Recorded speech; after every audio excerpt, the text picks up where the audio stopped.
नमस्कार सभी का, आपका अपने YouTube चैनल ड्रीम क्लासेस। तो कैसे हैं सभी? सभी अच्छे होंगे। तो अभी तक हमने एक चैप्टर कंप्लीट कर लिया था। क्या पढ़ लिया था? रासायनिक अभिक्रिया एवं समीकरण। उसी में नेक्स्ट हमारा चैप्टर क्या है? अम्ल क्षार एवं लवण। क्या है टॉपिक का नाम? अम्ल क्षारक एवं लवण। ठीक है, एसिड, बेसेस एंड सॉल्ट। ठीक है। क्या होता है अम्ल, क्षार और लवण? किसी को पता है? अम्ल क्या होता है? जो खट्टा होता है, मतलब स्वाद में क्या होता है? अम्ल, एसिड स्वाद में खट्टे होते हैं, क्षार स्वाद में कैसे होते हैं? कड़वे। ठीक है। सॉल्ट तुम्हारा क्या होता है? इन दोनों की रासायनिक अभिक्रिया से बना क्या होता है? लवण। ठीक है। तो पहला हम हेडिंग क्या पढ़ेंगे? अम्ल। अम्ल यानी एसिड। सिरका सुना है? सिरका वो क्या होता है? अम्ल होता है यानी एसिड होता है। ठीक है। तो अम्ल की परिभाषा क्या देंगे? वे पदार्थ जो अपने जलीय विलयन में, देखो राइटिंग पे मत जाना, विलयन में H+ आयन देते हैं, अम्ल कहलाते हैं। ठीक है। क्या हुई परिभाषा? वे पदार्थ जो अपने जलीय विलयन में H+ आयन देते हैं, अम्ल कहलाते हैं। ठीक है। मतलब ऐसे हुए पदार्थ जिन्हें हम जल में घोलने पर क्या होता है? वो H+ आयन में टूट जाते हैं। For example HCl। ठीक है। जलीय विलयन में क्या होगा? H+ Cl- में टूट जाएगा। ठीक है। इसी तरह से H2SO4 क्या होगा? 2H+ SO4-। ठीक है। तो ये क्या हुआ? ये अपने जलीय विलयन में क्या हो रहा है? H+ आयनों में टूट रहे हैं, तो ये हमारे क्या होंगे? अम्ल। ठीक है, अम्लीय कहलाएंगे। तो फिर से रिपीट क्या करेंगे? वे पदार्थ जो अपने जलीय विलयन में H+ आयन देते हैं, अम्ल कहलाते हैं। अब देखो नेक्स्ट क्वेश्चन क्या होता है कि जो हाइड्रोजन होता है वो क्या होता है? स्वतंत्र, मतलब क्रियाशील होता है, तो वो स्वतंत्र स्टेट में नहीं रह सकता है। तो ये क्या होता है? जल के साथ पुनः विक्रिया करके क्या बना लेता है? Hydronium ion. ठीक है। मान लो हाइड्रोनियम आयन जैसे HCl, ये मान लो प्लस H2O के साथ रिएक्शन करके क्या बनाएगा? H3O+ Cl-। इसे हम क्या कहेंगे? हाइड्रोनियम। हाइड्रोनियम। ठीक है। जो हमारा H+ होता है वो क्रियाशील होता है, तो इसी वजह से वो जल के साथ विक्रिया करके क्या बनाता है? हाइड्रोनियम। ठीक है। H3O+ Cl-। तो हम इसकी परिभाषा ऐसे भी दे सकते हैं, वे पदार्थ जो अपने जलीय विलयन में क्या होते हैं? हाइड्रोनियम आयन देते हैं, क्या कहलाते हैं? अम्ल कहलाते हैं। ठीक है। तो ये हो गया अम्ल, नोट कर लो। फिर नेक्स्ट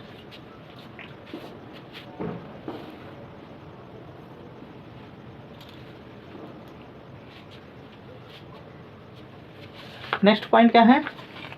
बोलोगे ना?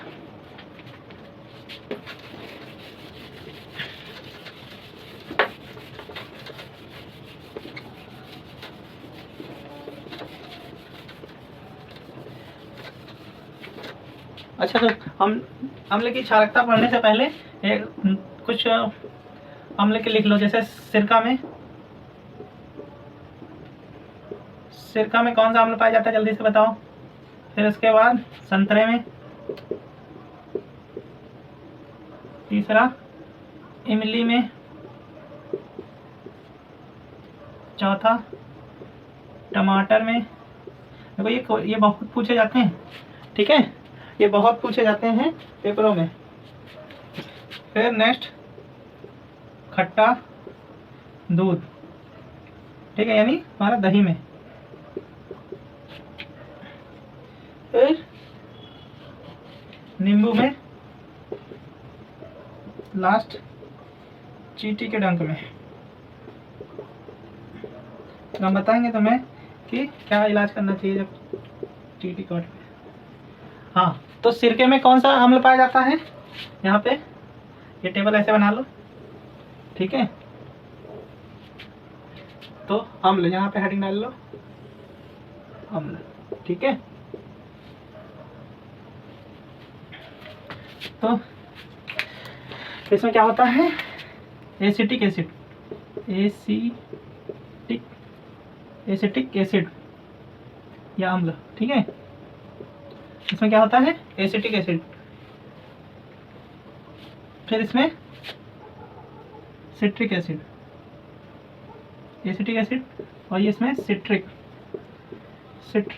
अम्ल। इमली में क्या होता है? टार्टरिक,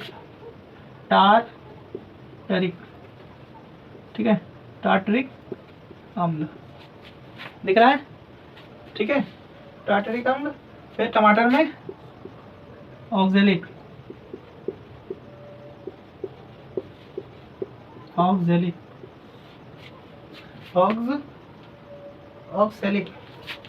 जेलिक नहीं, सेलिक, ठीक है।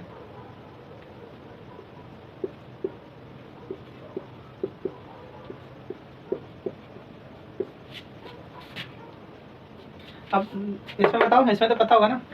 दही में देखो, जहाँ भी लैक्ट वर्ग आ जाए वहाँ पे समझ जाओ दूध की बात हो रही है। लैक्टिक एसिड यानी अम्ल। फिर उसके बाद नींबू में क्या कौन सा पाया जाता है? नींबू और संतरे में सेम पाया जाता है, सिट्रिक, ठीक है, सिट्रिक अम्ल, ठीक। उसके बाद तुम्हारा चींटी के डंक में मेथेनोइक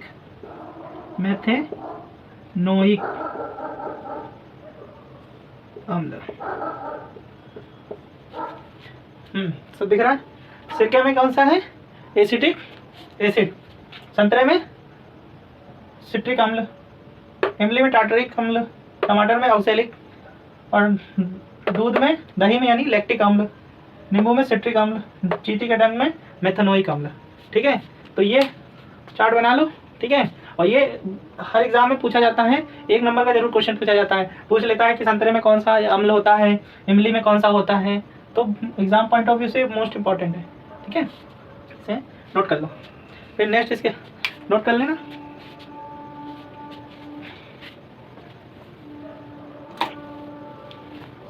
नोट हो गया होगा।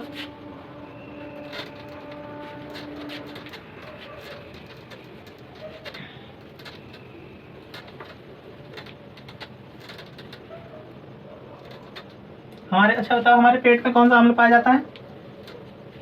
हमारे पेट में कौन सा अम्ल पाया जाता है? HCl, ठीक है, हाइड्रोक्लोरिक अम्ल, ठीक है। वैसे तो एसिड तो तुम्हें पता ही होगा, जिसे तुम आम भाषा में क्या बोलते हो? तेजाब, ठीक है। तो एक क्वेश्चन है कि अम्ल क्या होता है? जैसे हमारी त्वचा पे पड़ता है, वो क्या होता है? हमारी त्वचा को बर्न कर देता है, जला देता है। तो ऐसा क्या कारण है कि हमारे पेट में एसिडिक अम्ल होने के बावजूद भी हमारा पेट में जो ऑर्गन्स होते हैं वो जलते नहीं है? मतलब हमारे जो पेट है उसमें वो जलते नहीं है, ऐसा क्या कारण है? चलिए हमें बता, तब तक हम नेक्स्ट पॉइंट बताते हैं। नेक्स्ट हमें क्या पढ़ना है? अम्ल की क्षारकता, ठीक है। अम्ल की क्षारकता क्या होती है? अम्ल द्वारा दिए जाने वाले, क्या लिखेंगे? यहां से लिखो, अम्ल द्वारा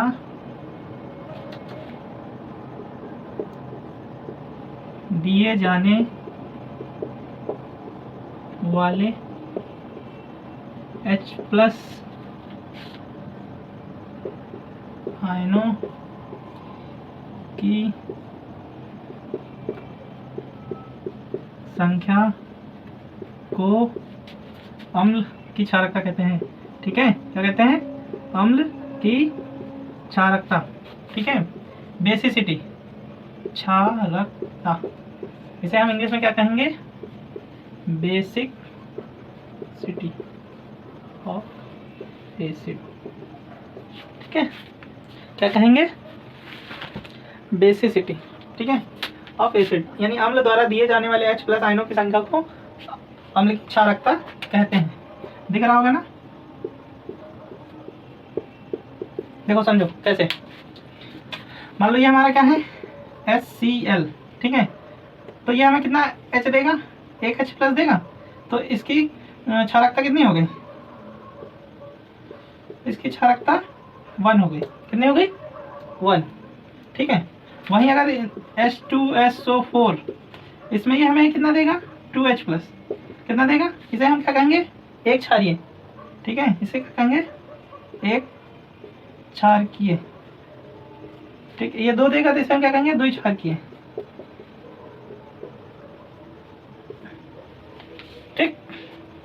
और इसी तरह ये H3PO4 ये होगा, तो इसमें कितने हमें H प्लस मिलेंगे, 3, तो इसे त्रिक्षारकीय बोलेंगे। क्या बोलेंगे, त्रिक्षारकीय, ठीक। समझ में आ गए। अगर अम्ल की क्षारकता क्या होती है, अम्ल द्वारा दिए जाने वाले H प्लस आयनों की संख्या को क्या कहते हैं, अम्ल की क्षारकता, ठीक है। तो यहाँ HCl में कितने, एक H हाइड्रोजन हमें मिल रहा है, तो यहाँ पे इसकी क्षारकता 1 हो जाएगी। यहाँ पे 2 हाइड्रोजन, तो इसकी क्षारकता क्षारकता क्या हो जाएगी, द्विक्षारकीय, ठीक है। और इसे हम क्या कहेंगे, त्रिक्षारकीय, ठीक है। नेक्स्ट,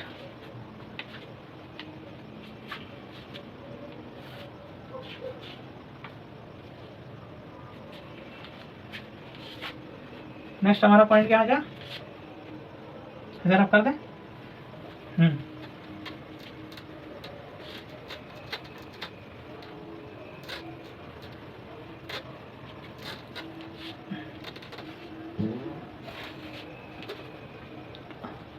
हाँ, सूचक अम्ल की पहचान,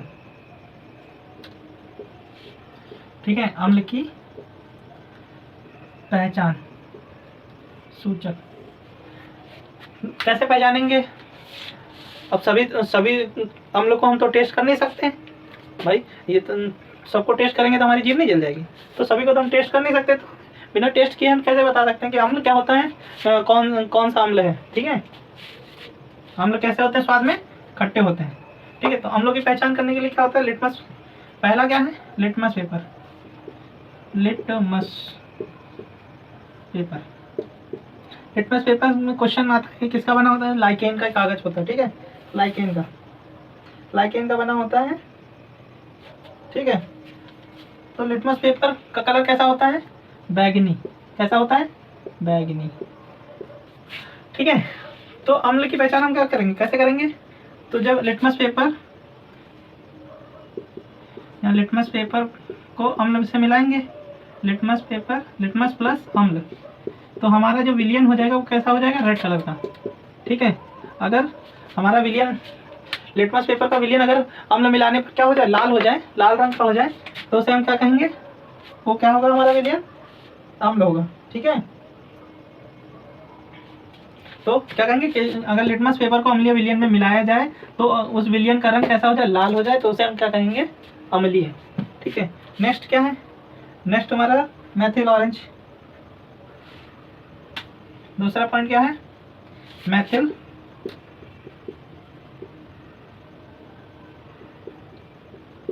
ऑरेंज, ठीक है। मैथिल ऑरेंज ये नारंगी रंग का एक सूचक है, रंजक है, ठीक है। तो ये मैथिल ऑरेंज किस कलर का होता है, नारंगी रंग का। ये किस कलर का होता है, नारंगी रंग का। तो मैथिल ऑरेंज में अगर हम के विलियन में मैथिल ऑरेंज को अगर अम्लीय विलियन में मिलाएंगे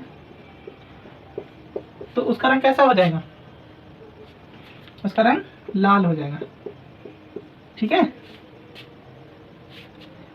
इसी तरह से फिनाप्थिलीन है, तो उसका क्या हो, उसका ऐसे ही मतलब ऐसे क्या, फिनाप्थिलीन का जो रंग होता है वो रंगहीन होता है, ठीक है। तो उसमें अगर अम्ल में उसको मिलाएंगे तो उसका रंग वैसे कैसा आएगा, रंगहीन आएगा, ठीक है। तो मेनली लिटमस पेपर के बारे में पूछा जाता है कि लिटमस पेपर को अम्लीय विलयन में अगर मिलाने पर क्या होगा, कि जलीय विलयन में अम्ल मिलाने पर क्या होगा, अम्ल लाल हो जाएगा, ठीक है। अगर बैगनी हो जाएगा, यानी सॉरी नीला हो जाएगा, तो तुम्हारा क्षार होगा, ठीक है। तो ये दो पूछे जाते हैं, ठीक है। फिनाफ्थिलीन का भी पूछ लिया था तो रंगीन होगा, ठीक है, रंगहीन यानी कलरलेस, ठीक। तो ये अम्ल की पहचान हो गया, नोट कर लो। अब नेक्स्ट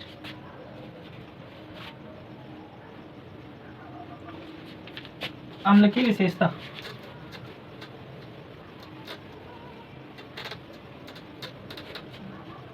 या अम्लों के सामान्य गुणधर्म।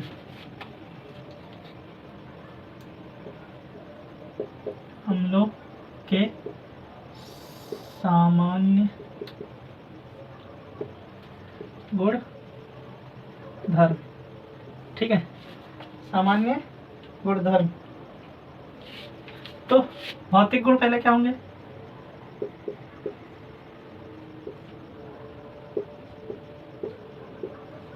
स्वाद में क्या होते हैं? खट्टे होते हैं। कैसे होते हैं? स्वाद नीले लिटमस पेपर को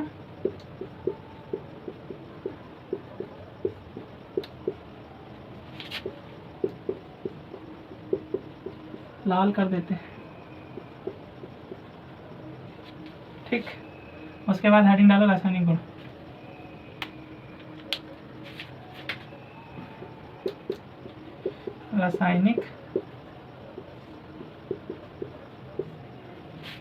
रासायनिक गुण, ठीक है। ठीक है, रासायनिक गुण धातुओं मतलब अम्ल के रासायनिक गुण क्या है? धातुओं से क्रिया करके, अम्ल क्या होता है? धातुओं से क्रिया करके क्या बनाएगा? लवण तथा हाइड्रोजन गैस मुक्त करेगा। धातु जैसे तुम्हारा जिंक, ठीक है, अल्मोनियम, मैग्नीशियम, ये सब तुम्हारे क्या होंगे? धातु, मेटल जितने भी हैं, ठीक है। तो जिंक अम्लीय मतलब अम्ल HCl, तो धातु के साथ अभिक्रिया करके क्या बनाएगा? लवण तथा हाइड्रोजन गैस मुक्त करेगा। तो जिंक के साथ अभिक्रिया करके क्या बनाएगा? Zn, ठीक है, क्या बनाएगा? ZnCl, और यहाँ हाइड्रोजन गैस निकलेगी, ठीक है। तो यहाँ पे अगर हम इसे क्या कर दें? बैलेंस कर दें, ठीक है। यहाँ बैलेंस करने के लिए 2 ZnCl2 और ये हाइड्रोजन कितने हैं? 2H, तो ये गैस निकल गया, ठीक। तो परिभाषा क्या कहती है? अम्ल क्या होता है? सक्रिय धातुओं के साथ अभिक्रिया करके क्या बनाएगा? लवण और प्लस हाइड्रोजन गैस निकलेगी, ठीक है। तो जैसे तुम्हारा जिंक, मैग्नीशियम, आयरन, ठीक है, इन सब से अभिक्रिया करके अम्ल क्या बनाएगा? क्या हाइड्रोजन गैस मुक्त होगी और लवण बनाएगा, ठीक है। उसके बाद धातु कार्बोनेटों या धातु बाइकार्बोनेटों के से क्रिया करके, धातु कार्बोनेटों या बाइकार्बोनेटों के साथ अम्ल अभिक्रिया करके क्या बनाएगा?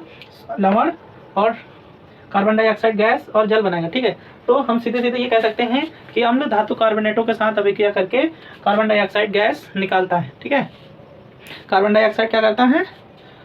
छोड़ते हैं, ठीक।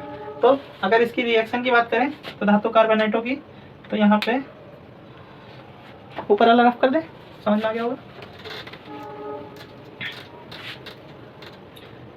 तो इसकी जो रिएक्शन है इसको यहाँ समझ सकते हैं, Na2CO3 प्लस H2SO4, ठीक है। ये सोडियम कार्बोनेट, तो ये तुम्हारा सल्फ्यूरिक अम्ल है, सल्फ्यूरिक एसिड, ये सोडियम कार्बोनेट, सोडियम कार्बोनेट, ठीक। ये तुम्हारा क्या है? Sulphuric acid. तो ये क्या करेगा? लवण, CO2 और जल बनाएगा। तो पहले सॉल्ट क्या बनाएगा? Na2, ठीक है, SO4, ठीक है, सोडियम सल्फेट, ठीक। अब उसके बाद CO2 निकलेगा, CO2, यहाँ से देखो CO3 था, तो CO2 और जल, यहाँ से H2 उधर O, तो H2O, ठीक। ये रिएक्शन हो गई। क्या बनाएगा? सोडियम कार्बोनेट और सल्फ्यूरिक एसिड अम्ल के साथ सॉल्ट, ठीक है, कार्बन डाइऑक्साइड, जिसे हम क्या बोलेंगे? CO2, कार्बन डाइऑक्साइड और जल। ये हमारी क्या होती है? कार्बन डाइऑक्साइड, ठीक है। जब हम सांस छोड़ते हैं तो हमारे उनसे कौन सी गैस निकलती है? कार्बन डाइऑक्साइड, ठीक है। नेक्स्ट पॉइंट क्या है? इसे क्या? सोडियम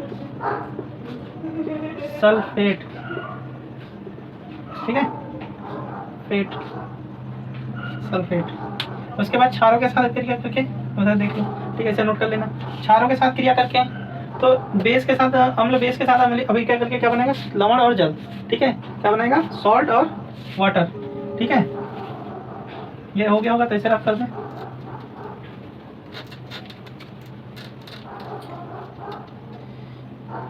ऊपर लिख दिया। ठीक है,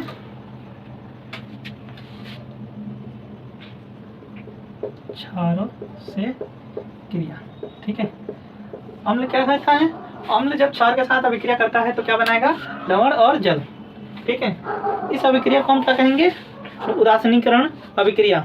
क्या होता है, जब एक अम्ल क्षार के साथ अभिक्रिया करता है तो अम्ल का अम्लीयता गुण और क्षार का क्षारीयता गुण समाप्त हो जाए तो उस अभिक्रिया को हम क्या कहते हैं, उदासीनीकरण अभिक्रिया। इससे पहले जो चैप्टर था उसमें हमने पढ़ाया था। ठीक है, तो हमारा ये अम्ल हो गया HCl।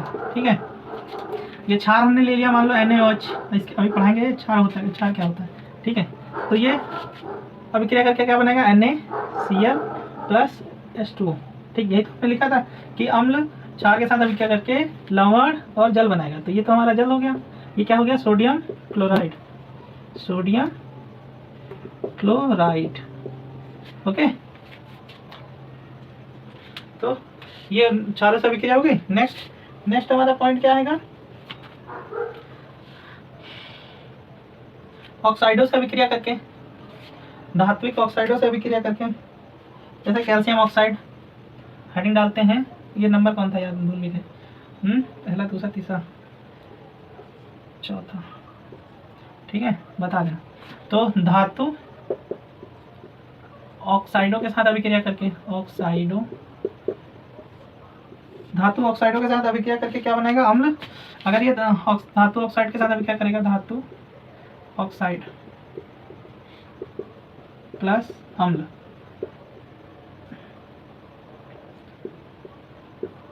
तो क्या बनाएगा, लवण प्लस जल।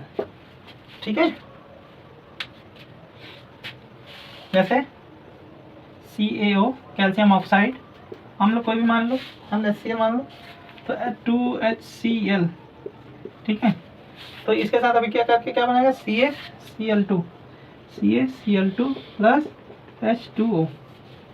ठीक, तो इसको हम क्या कहेंगे, अम्ल धात्विक ऑक्साइडों के साथ अभिक्रिया करके लवण और जल बनाता है। ठीक है, ये कैल्शियम ऑक्साइड, इसे हम क्या बोलेंगे, कैल्शियम ऑक्साइड, और इसे हाइड्रोक्लोरिक अम्ल। ठीक है, इसके बाद नेक्स्ट पॉइंट है वैद्युत चालकता। ठीक है, नेक्स्ट हमारा पॉइंट क्या है, वैद्युत चालकता। वैद्युत चालकता क्या मतलब है कि जिसमें विद्युत प्रवाहित किया है। तो अम्लों का जलीय विलयन क्या होता है, विद्युत का चालक होता है। ठीक है, तो उनके जलीय विलयन में विद्युत धारा प्रवाहित की जाती है, प्रवाहित की जा सकती है। क्यों, क्योंकि वो अपने जलीय विलयन में H+ आयन देते हैं, जिसके कारण अम्ल के जलीय विलयन में विद्युत धारा प्रवाहित हो सकती है। ठीक है, उसके बाद नेक्स्ट क्या होता है, जो अम्ल होते हैं वो प्रबल संक्षारक होते हैं। संक्षारक का मतलब यानी कि वो लकड़ी, कागज, कपड़े इत्यादि को क्या करते हैं, गला देते हैं। इन सबको क्या करते हैं, गला देते हैं। इसी वजह से हम जो अम्लों को क्या करते हैं, धातु के बर्तनों में न रख के किस में रखते हैं, शीशे। ठीक है, शीशों में रखते हैं। अच्छा, इसी पे एक क्वेश्चन उठता है कि जो दही वही है उसे हमें पीतल के या धातु के बर्तनों में क्यों नहीं रखना चाहिए, क्योंकि जो अम्ल होता है वो रिएक्शन कर जाता है, मतलब अभिक्रिया कर लेता है, जिसके कारण क्या हो जाएगा, जो दही हमारा हो जाएगा वो विषैला हो जाएगी। इसी वजह से हम जो दही को हम किसमें, धातुओं के बर्तन में नहीं रखते हैं। ठीक है, नेक्स्ट वीडियो में हम क्षार के बारे में पढ़ेंगे। ठीक है, तो यहाँ पे अम्ल हमारा समाप्त हुआ है, तो आज के लिए इतने रखते हैं। Thank you class.